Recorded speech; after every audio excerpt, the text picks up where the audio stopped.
Okay, so for this video, um, I really didn't show a lot of mathematics like math operators in the last two videos, the numbers part one and the numbers part two. So I'm going to take a few minutes here and discuss doing math with numbers. Of course, you've got your normal operators like plus, minus that work that you have from your math classes. And then there's also divide. We use the / for divide. And then we use the star symbol for multiplication. So we could do something like this if we want, like 3 times 5 and print out the result. We should get 15. As you see there, there's no surprise. Notice that the thing that you have to keep in mind, though, is the types here, they're both integers. Remember, integers are whole numbers. They don't have decimal points. Since both of these are integers, we're going to output an integer here. Now let's try doing a float times an integer and see the result.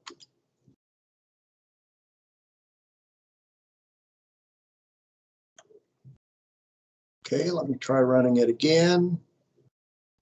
Okay, for the first print statement, actually what I'm going to do to make this a little bit easier to see the results, I'm actually going to put in a string exactly what we're doing here. So it makes it a little easier to see the result in the output. So notice whenever we just do 3 times 5 as an integer, both 3 and 5 are integers, the output is an integer. Whenever one of the numbers is a float or a double, the output is also going to be a double. And let's try doing it where both are doubles and see the result. Okay, notice here that if one or both of the operators are a double, the result is going to be a double or float, as you see here. This is a really good case to where you could play around this stuff a little bit and see what happens. You know, change some of the operators, change numbers, for example. You don't have to use 3 or 5. Also create a variable. Let's say we do something like this. Let C equals 3 times 5, and then print out C and see what happens. Remember, one of the things I'm going to do is comment out these first 3 here, and what that'll do then is the compiler just ignores those, and it will execute these statements down here. So let's see what happens. Okay, we still get 15. 3 times 5 is going to have the value 15 as an integer, and put into C here, and we print that out. That C is a constant, so we can't update the value of C. If we do, we're going to get an error. So one of the things we might want to do is change this to a variable, and then we could do C divided by 3, and we could see what the result is. Okay, makes sense.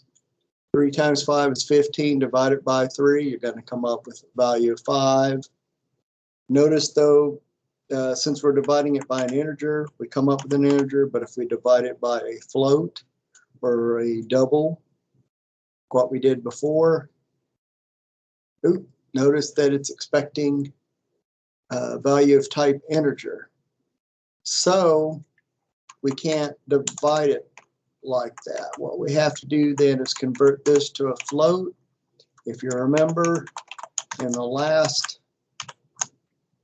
lecture, or I think it was in part B, we could convert C from an integer to a float like this.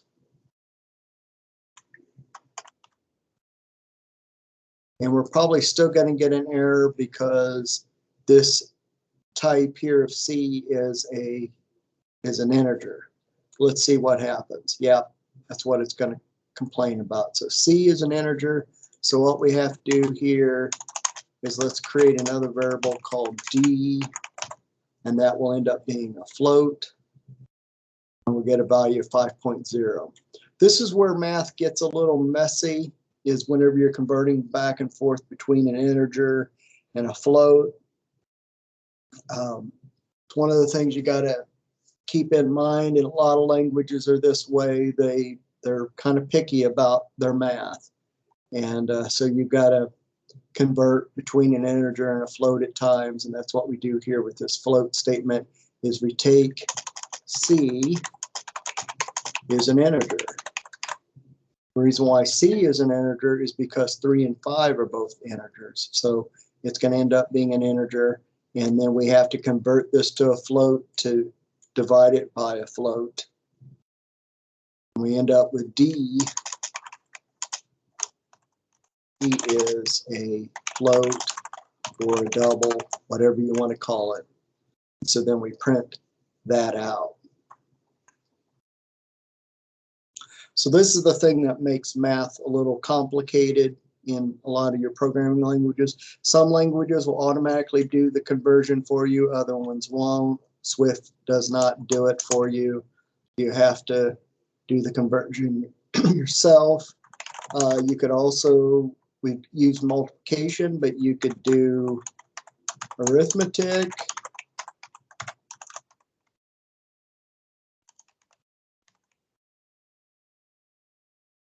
Another, so there's addition and subtraction. So let me comment out these lines here. Let's run this again. As you notice, we get 8, and then we get 2, and we get -2, and since these are all integer values, these are going to be integer values. Let's see what happens if we do something like this. What this should do is return, since one of these operators is since one of these numbers is a float, and we're adding an integer to it, I think it's going to return 8.0. Let's see what happens. That's what I'm expecting it to do, and that's what it does. It automatically will do the conversion, and we'll know that this needs to convert to a float. So if you have one float in your operation like what you have here, the result is going to end up being a float. Up here, this was a number 8, integer 8. So we can run this, and we see that the first print statement is an 8. The second one is a float. You can do the same thing with subtraction if you'd like. Do the 3.0 minus 5. We should come up with a -2.0. So yeah. So what you need to do is you need to play around with some different numbers, see how that works. Also, you don't have to have hard-coded values here like what we had up there above. You could say 2 is equal to 2.0 bar my variable equals 4, and do 2 plus my variable, have it output the result. Sometimes, though, just using numbers here makes it a little easier because you don't have to do that substitution of really what this is equivalent to writing 2.0 plus 4. Because you make the substitution. You put 2.0 there, you put the 4 there.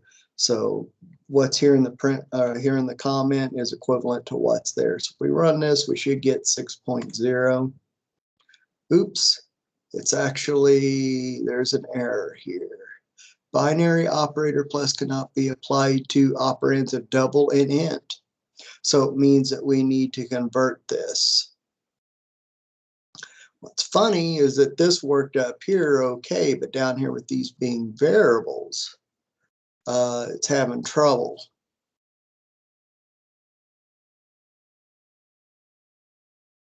So with it being two variables, we have to take the float, and I'm going to take the integer and convert it like this.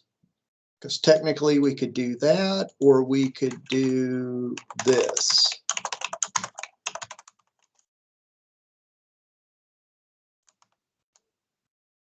And we get the same value, but of different types. Well, let me look at this again. Double and float. Okay, so what I need to do, instead of writing float there, I need to write double. Let's see what that does. Okay, that's giving me what I want. Is using the word double there instead. So why does the first print statement produce 6.0? It's because we're taking the 2.0 and we're taking a double of the 4, which creates that to be a 4.0. And so we end up with 6.0. This is equivalent to saying print. We want the integer part of 2, which is 2, plus the variable 4. And that's how we come up with just 6 as an integer. So math is a little funky with a lot of your programming languages. You got to be concerned about the types. And so it isn't actually the arithmetic that usually causes you problems. You know, like it's just basic math. It's sometimes the funkiness of this kind of stuff to where you have to convert a type to a different type so that the math works properly. And this is a little bit of a disadvantage, but it's good to know how to do this, know how to work through this, so that way you'll be able to do arithmetic correctly. If you're fortunate, your numbers will be roughly the same, you know, to where they'll all be of the same type, but that's not always the case. So sometimes you got to be concerned about that. So even though we updated this and we do 2 plus my variable, now all 3 of these are probably gonna, well, this last one here will not work, but the first 2 should. And so it will complain, yeah, about the print statement, the last print statement. Because why? Because this is a double, because 4.0 is a double, and then 2 is a double, but we convert it into an integer. So we've got an integer plus a double. Swift is saying, I don't know how to do that. We don't know how to do the arithmetic. So you've got to do the conversion explicitly yourself. So if we get rid of this last statement, comment it out, we run this, and we see we get 6.0 and 6.0. The reason why that's the case is because both of these are already a double. And here we're taking a double and converting it to a double. We just get the same thing. Notice here I got print 2.0 plus 4.0. So what I think you need to do is spend some time playing around with different things, different values like what I've done here. If nothing else, go through the values that I've done here step by step. Maybe do a few other little things. You know, if you change these to subtraction, it should still work. It's just the value will be different. It'll be 2 minus 4, so you should end up with negative 2.0. And that's what we get. So try to predict what the compiler is going to do. Is it going to give an error? Is it going to give the result that you expect? And if it doesn't, then try to figure out why. Try to figure out if you aren't predicting what the compiler is doing, take the time to try to figure out why. That's really the best way to learn, is to be able to get that, predict something, see the result, get that feedback, and then try to figure out, okay, was I right? Was I wrong? And why was I right or wrong? that's part of programming. That's part of debugging and understanding problems of what's going on, is taking the time to look at a language, see the little things that makes it kind of unique, and learning to use that. So